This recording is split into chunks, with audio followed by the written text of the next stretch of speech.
We've been saying it for years. Rotten Tomatoes is itself rotten. The review aggregator has seen years now of sliding deeper and deeper into a situation in which you can no longer trust its review scores. That was not always the case, but corruption comes in many forms. And in this case, corruption comes to this review website, making it essentially useless.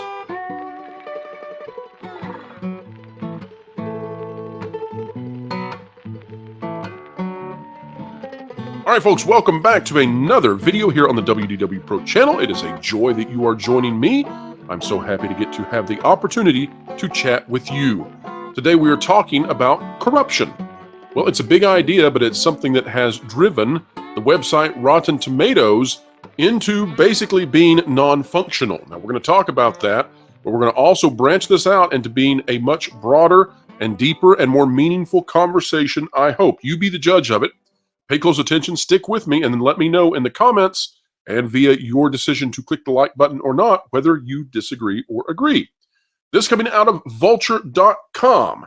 The decomposition of Rotten Tomatoes. The most overrated metric in movies is erratic, reductive, and easily hacked, and yet has Hollywood in its grip. I would argue the opposite.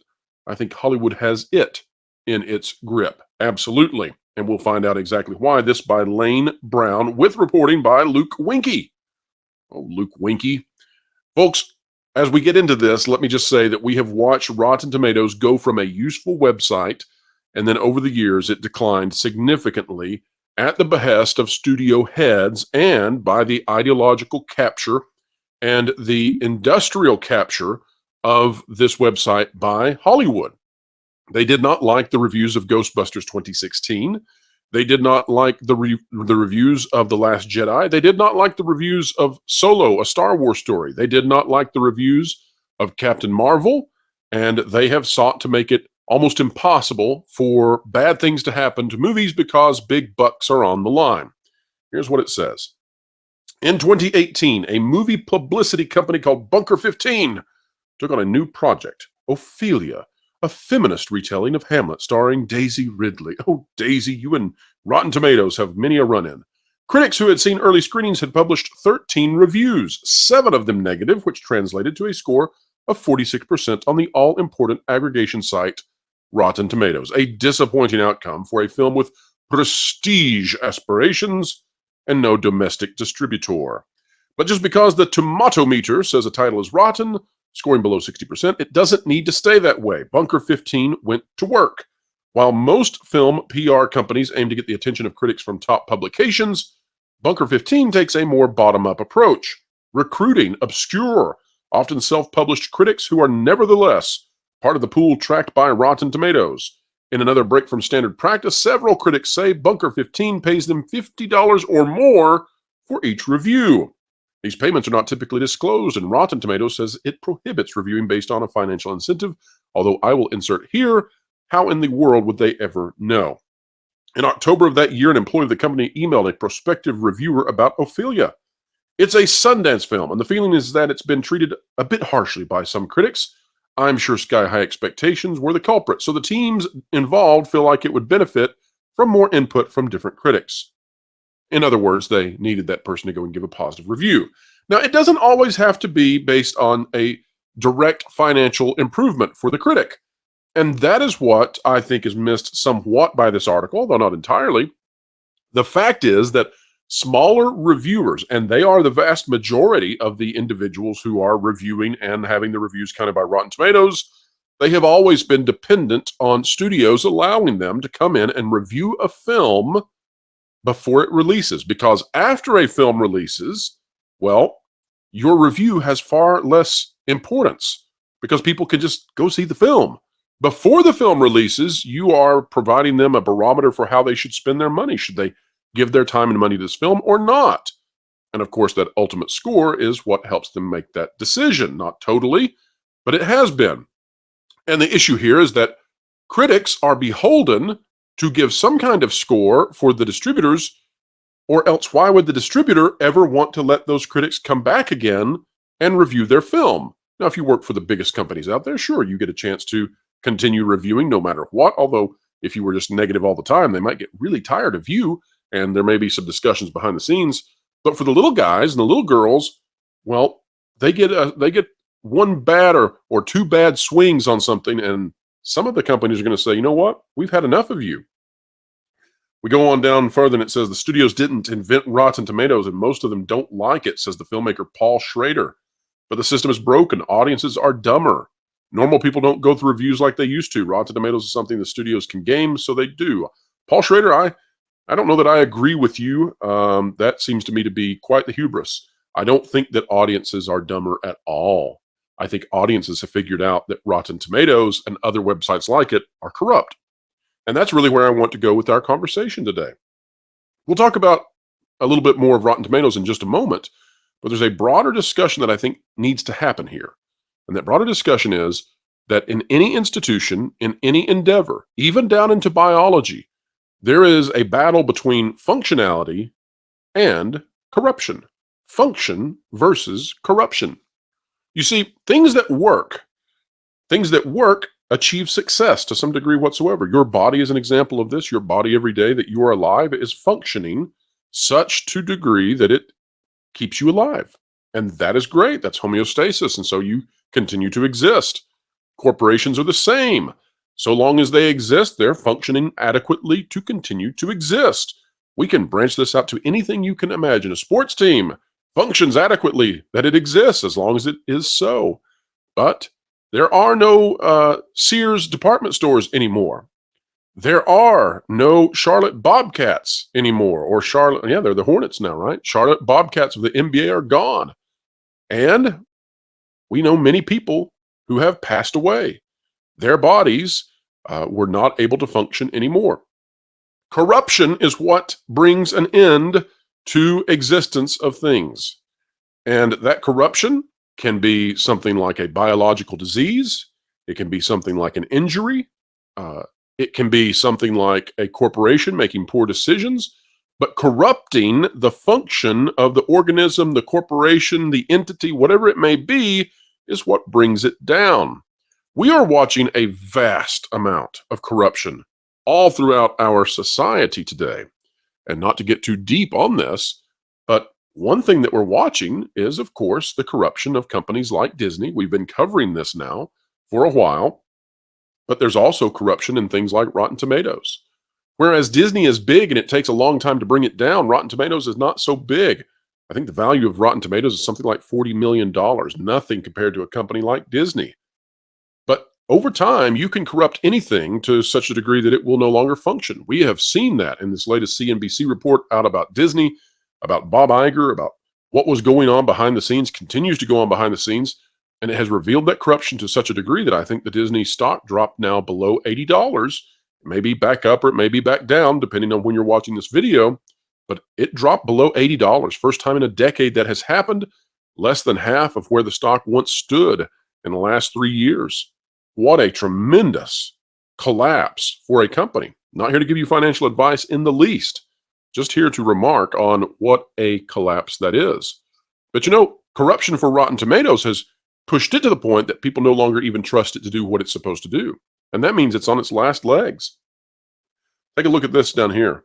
Despite Rotten Tomatoes' reputed importance, I don't think that's true anymore at all. It's worth a reminder, its math stinks. Scores are calculated by classifying each review as either positive or negative and then dividing the number of positives by the total.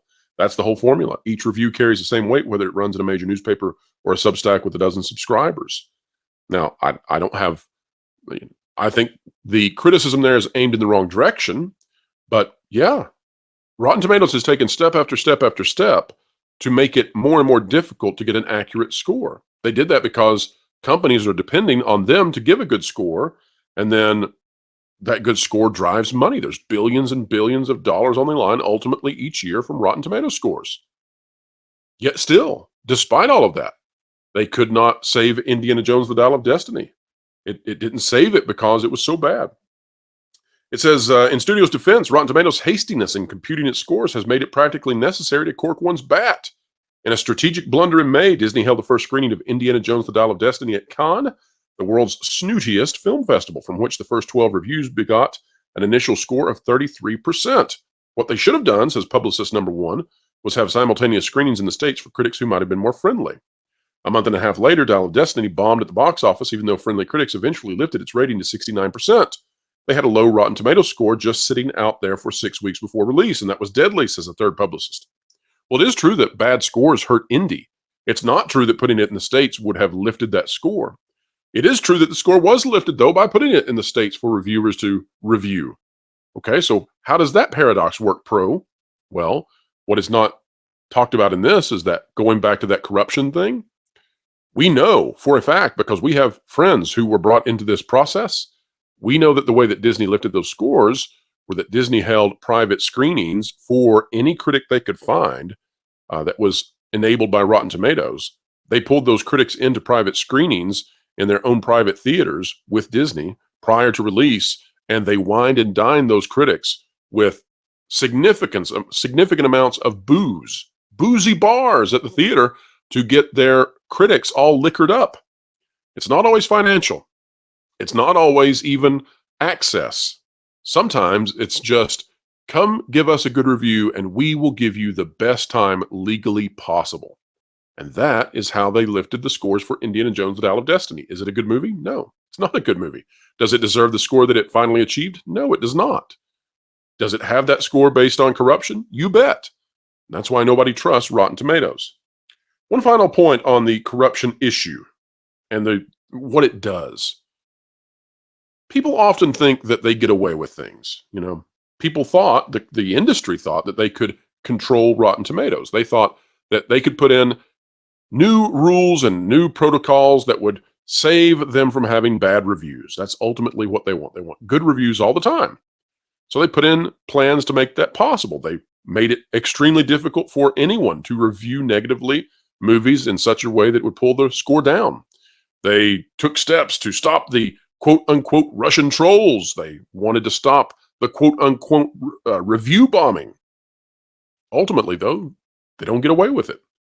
Because you see, when it comes to corruption, you never get away with anything. This goes right down to the very lowest levels of you lying to a family member. It goes all the way up to the top levels of a corrupt corporation attempting to moderate and monitor and adjust the response of their consumers. All the way up and down the scale of localized to highly, highly global impact. You don't get away with anything, and neither do I, and neither does anyone else. Corruption cannot be controlled. It cannot be hidden.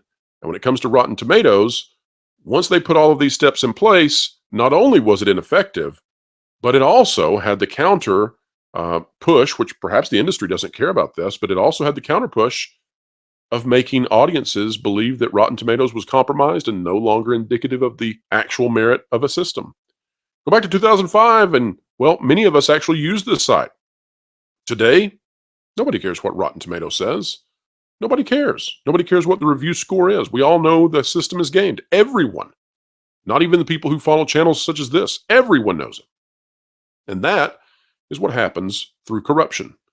Systems, whether it is your body or your community or your government or whatever it may be, corporations, etc., they can withstand a certain degree of corruption. But when the corruption exceeds what the functions can withhold, then things die. And in this case, Rotten Tomatoes is dying. We know that because we have articles declaring it.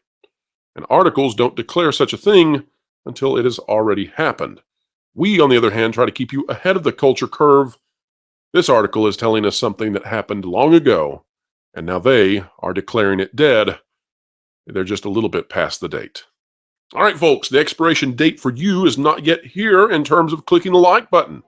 Consider clicking the like button, share, subscribe, and when you click it, you stick it to the algorithms. It's the notification bell. Drop a comment down below and let us know what you think. Did we do well? Did we do poorly on this one? And folks, don't forget that the Pro Show is 5 to 7 p.m. Eastern Time every single Thursday. If you're watching this video at the time of its release, that means the Pro Show is getting ready to start. We have a tremendous guest in Ron Coleman, and we're going to be talking about Disney's downfall. It is accelerating. It is tremendous. This CNBC piece has put them in a huge bind. They have hired crisis management teams. They have hired legal counsel for the parks. We believe the Florida situation is devastating to them, whether or not the access media and the legacy media are yet ready to fully report on it. We will, though, because that's the job that we have been given, and we love the job here on the channel. Folks, wherever you are and whatever you're doing, keep learning, keep growing, and keep having fun. Make sure to catch the Pro Show Thursdays 5 to 7 Eastern Time. Entertainment Explained, The Culture Curve Conquered, live with Pro and all his friends.